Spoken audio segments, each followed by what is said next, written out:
Today is an exciting day for space exploration.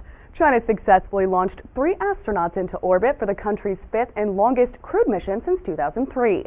The Shenzhou 10 spacecraft blasted off from the Gobi Desert today on a 15-day journey to eventually dock with the orbiting space lab Tiangong-1. There, the 3 astronauts will test docking capabilities and technologies needed for a future space station. While China's space accomplishments undoubtedly pale in comparison to the United States and Russia, its program is growing. And with the goals China has set for its space program, it's bound to continue flourishing.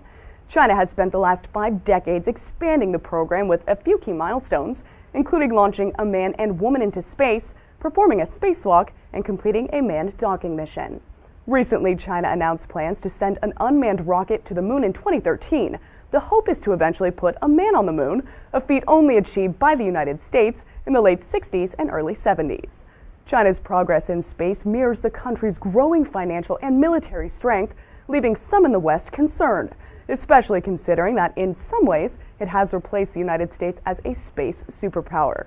Following the 2011 closing of its space shuttle program, the United States has become dependent on Russia to deliver supplies to the International Space Station.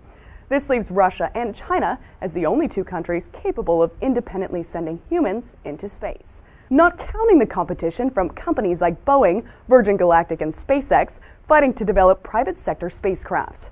In short, don't rush to count China out of space exploration.